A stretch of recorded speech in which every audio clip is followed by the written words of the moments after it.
صدائیں دیتا ہے کعبہ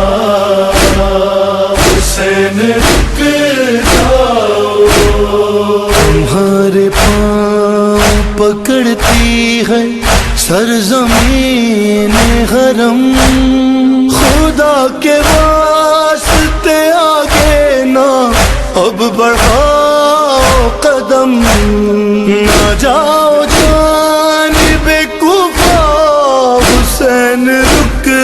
جاؤ، صدائیں دیتا ہے کعبہ حسین رک جاؤ۔ کربلا کا ایک سبق ہم کو یہ بھی کہ دیکھو کربلا خالی یہ مسئلہ نہیں کہ تلوار کا مقابلہ کرنا پڑ رہا،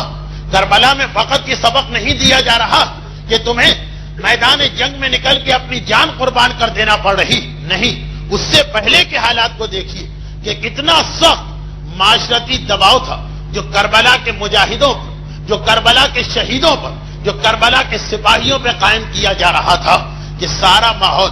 خالی یزید کی طاقت سے نہیں ٹکرانا، خالی یزید ہوتا تو شاید اور بھی کچھ لوگ آ جاتے، مگر یزید نہیں بلکہ پورا معاشرہ اس وقت یزید کا ہمنوا بنا ہوا۔ ایک آدمی ایسا ہم کو نظر نہیں آتا جو حسینی اقدام کی تعریف یا تائید کر رہا، ایک خاندان حسین کو چھوڑ کر اور ان منتخب اصحاب امام کو چھوڑ کر جو امام کے لشکر میں شامل ہوئے۔ باقی تاریخ اسلام میں دیکھ لی، بڑے بڑے جلیل و قدر صحابی اور ان کی اولاد وہ تک زمانے کے حالات کو دیکھ کے حسین کو منع کر رہے، حسین کو روک رہے، حسین کے ساتھیوں پہ دباؤ ڈالا جا رہا، کبھی ہمدردی کے پردے میں، کبھی مشورے اور نصیحت کے طور پر میدان کربلا پہنچ کر جو جان قربان کی گئی وہ تو ہے ایک عظیم منزل، مگر اس سے پہلے کی منزل بھی کم نہیں۔ 28 رجب کو حسین مدینے سے نکلتے ہیں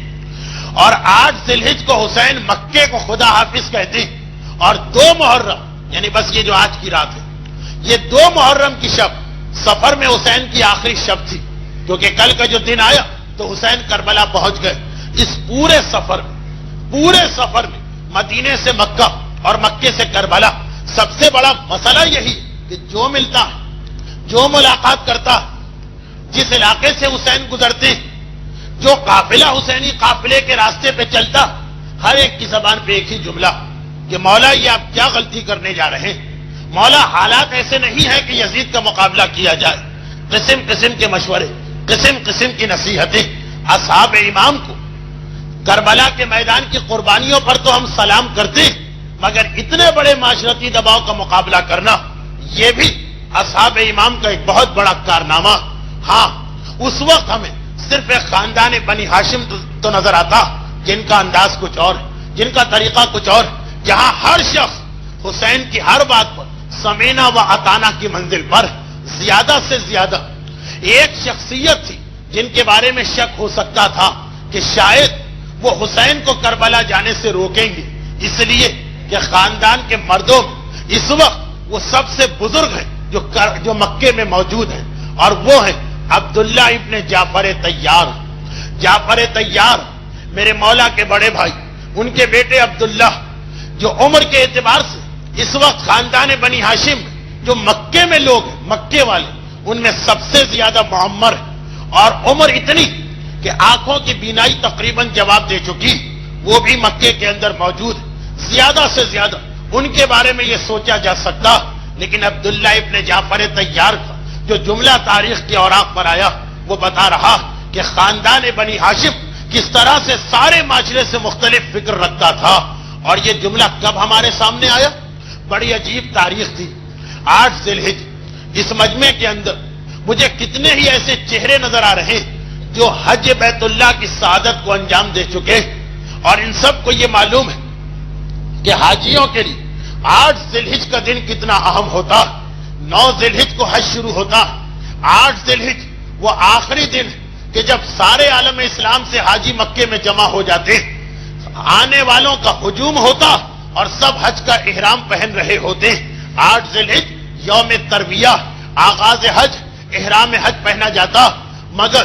تاریخ کی یہ کتنی صفاک حقیقت کہ جب ساری دنیا آ کر احرام حج پہن رہی، اس وقت فرزند رسول جو احرام حج پہن چکا اسے احرام حج اتارنے پہ مجبور کیا جا رہا. ہائے میرا مولا جسے اپنی زندگی کا یہ آخری حج مکمل کرنے کا موقع نہیں دیا گیا. 8 ذی الحج لبیک اللہم لبیک کی آوازیں بلند کر کے احرام زیب تن کیے ہوئے حاجیوں کے قافلے مکے آ رہے ہیں. اور جس نے دنیا کو حج سکھایا, جس نے دنیا کو درس حج دیا, اسی کا بیٹا ہے, اسی کا فرزند ہے. احرام حج کو احرام عمرہ سے بدلا اور مکہ چھوڑ کے جا رہا ہے. حسین کے لیے یہ منزل کتنی مشکل تھی. وہ امام جس نے زندگی میں 25 حج پیادہ انجام دیے,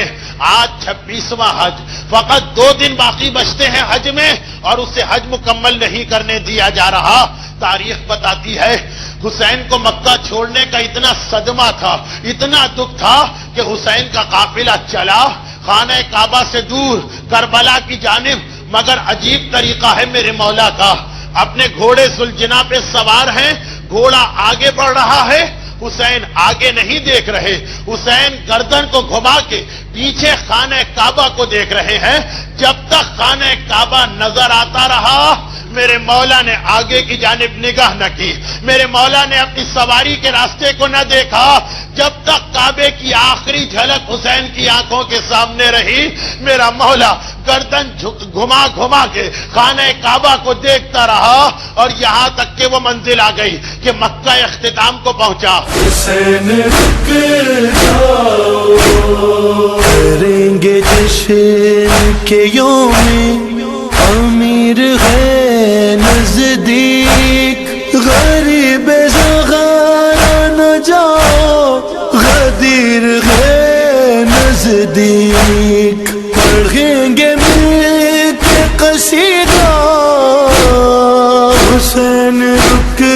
جاؤ, صدائیں دیتا ہے کعبہ حسین رک جاؤ.